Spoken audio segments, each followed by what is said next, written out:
Alright, hello YouTube, it is me Sam again, and today I have a game review for you. This game is on the PS Vita and the PS3, but today I'm going to be reviewing the PS Vita version. And as you can see, it's Virtua Tennis World Tour Edition for PS Vita. So let's get right into it. Pretty nice game, I like it. It's a very fun game to play. Doesn't really get old unless you beat the entire thing. So let's get right into it. Alright, let's get the PS Vita out. Alright, so once we get this out, and we get into the game. Alright, so as you can see, in my opinion, this game has a really easy to understand UI, user interface, for those of you who don't know what that means. The touchscreen capabilities are extremely responsive, but they can get kind of complex. Keep in mind, I'm talking about the touchscreen in the game, like when you're actually playing a match. The graphics are really good compared to all the other tennis games on the market. But when you're using the touchscreen, right?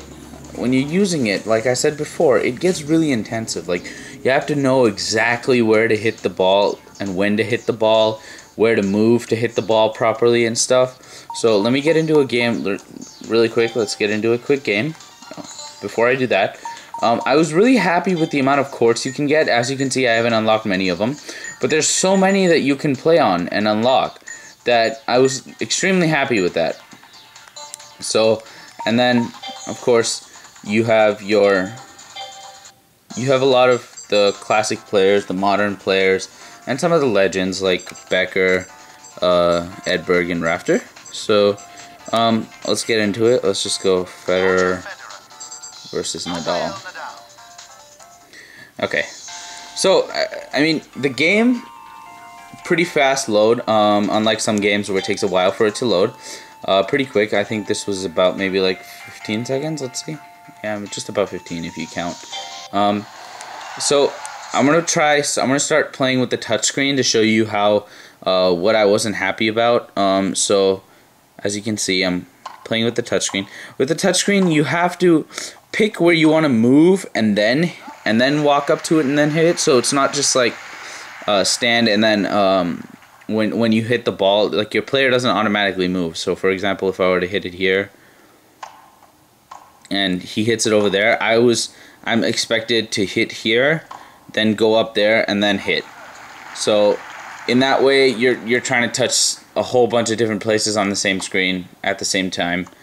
So there you go. Now he's probably gonna hit it here, so I have to move over there and then there. And if you're even like a couple milliseconds late, you're done. Like, you lost the point.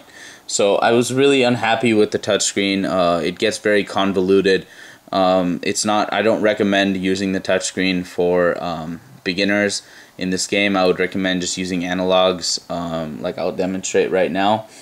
Overall, the game is really good, and I would recommend the game to anyone that's into a tennis game, or into like any sports game. If they're new to playing tennis video games, then I would definitely recommend this. It's a good way to start. So I'm going to demonstrate using the analog control. So I'm going to zoom out a little so you guys can see my entire Vita console. Okay, I guess that's it. There you go. Okay, so with the analog controls, in my opinion, you have a lot more control of where your player goes, where you want to place the shot. For example, if I wanted to place it, I'm going to place the shot right down the line. I can do that. If I wanted to place it right back to him, I could do that.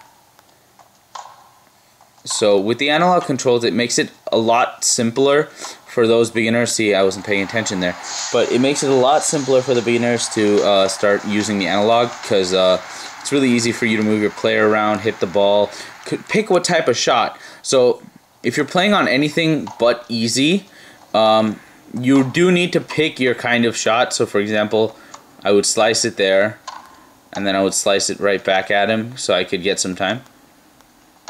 There you go. To get that shot and pick your shot, you would need to use the buttons. But if you're using the touch screen, you wouldn't be able to do that because the amount of pressure you put on the screen and the angle that you hit the angle that you swipe the screen on is the type of shot you get. So you have to kind of memorize what angle and what pressure gives you what kind of shot. So with the touchscreen, I wasn't happy with the analog. Playing with the analog makes this game a lot more fun and easy to use. So that is PS Vita with Virtua Tennis 4. I'm going to give you a really quick final demo on the touchscreen. I'm just going to be using touchscreen. So I would have to move to the play. See, by the time I move to it, it's gone. The point's over. So that is Virtua Tennis 4 for the PS Vita.